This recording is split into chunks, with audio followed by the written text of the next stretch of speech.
এটা আসতে হলে অনেকেই ভুল করছে, সেটা হলো অনেকেই ভাবছে হাওড়া, অনেকে ভাবছে ডায়মন্ড হাবড়া, এটা হচ্ছে গুমা হাবড়া। গুমা হাবড়া। এবার এখানে এসে বনগা রোডে 2 নম্বর 3 নম্বর 2 নম্বর 3 নম্বর প্ল্যাটফর্মের মাঝখানের যে শেডটা, হ্যাঁ সেই মাঝখানের শেডে ওই টাইমিং ঘড়িটা একটু দেখিয়ে দাও। এই যে টাইমিং ঘড়ি একদম মাঝখানের সেটে, হ্যাঁ মাঝখানের শেডের নিচেই আমার দোকানটা, এবং ওই টাইমিং ঘড়িটা দেখলেই বুঝতে পারবে এখানে ভোজন রসিকদের মিলন মেলার দোকানটা হয়েছে। এটা কখনো মালাদের দোকান বলে দাবি হয় না, এটা ভোজন রসিকদের। কেন ভোজন রসিকরাই যদি না আসে দোকানের কোনো মূল্য নেই, তাই এটা তাদেরই দোকান।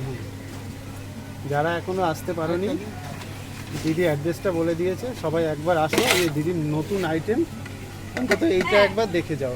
রানাঘাট থেকে আমাকে ফোন করেছিল, আমি ভিডিওর মাধ্যমেই বলছি, ও জন্য আমাকে আরেকবার ফোন করে।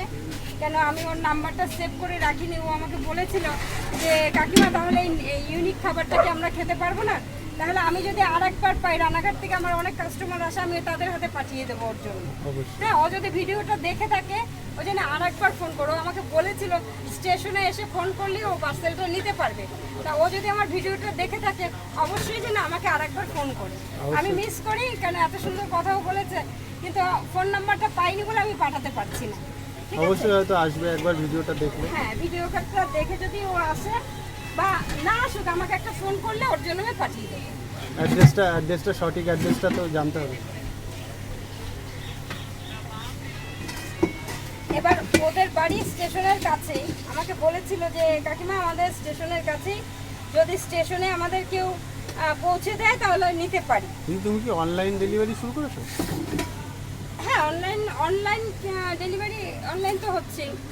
আর তারপরে তোমার ইয়ে হচ্ছে, তোমার হোম ডেলিভারিও হচ্ছে। ফোন করে যদি কেউ অর্ডার দেয় তাহলে বাড়িতে পৌঁছে হ্যাঁ, দেবে। এবার যদি মনে করো মানে 4-5 কিলোমিটারের মধ্যে নাকি?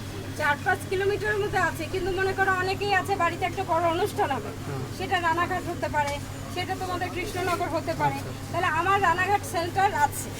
হ্যাঁ, রানাঘাট সেন্টার আছে, আমি সেখান থেকেও তৈরি করে পার্সেল তাদের বাড়ি পৌঁছে দিয়ে আসতে পারবো। কিন্তু সেটা একটু কোয়ান্টিটি বেশি হতে পারে, কিন্তু 2-1 প্যাকেটের জন্য তো অত দূর যে মোটামুটি কত কেজি হলে? মোটামুটি ধরো 20-25 জনের অনুষ্ঠানে যদি করে তথাপি আমি যাবো। আচ্ছা, 1 কেজিতে কত ইয়ে হয়, কত পার্সেল হয় 1 কেজিতে? এখন এইটা কখনো আমরা দেখিনি যে 1 কেজিতে কতটা হয়, কেন আমরা 1 কেজি তো করিনি। আমি 2 কিলো 3 কিলো দিয়ে শুরু করেছি। এখন কত দিয়ে স্টার্ট করেছি? বন্ধুরা তোমরা দেখতে পাচ্ছ, এটা কিন্তু ভোজন রসিকদের মিলন মেলা। তো এখানে আমরা এসেছি আজকে, খুব দারুণ ইউনিক একটা খাবার এখানে তৈরি হচ্ছে, বাটার পোলাও। তো তোমরা অবশ্যই ভিডিও যদি দেখো তাহলে অবশ্যই হাবড়াতে আসলে তুমি কিন্তু এটা অবশ্যই ট্রাই করবে। এটা কিন্তু বাচ্চার বিরিয়ানি, ঠিক উল্টো সাইডে 2 নম্বর প্ল্যাটফর্মে। তো ভিডিওটা যদি সবাই দেখো তাহলে অবশ্যই আমার চ্যানেলটা সাবস্ক্রাইব করবে এবং নতুন ভিডিও পাওয়ার জন্য। বাই বাই সবাই।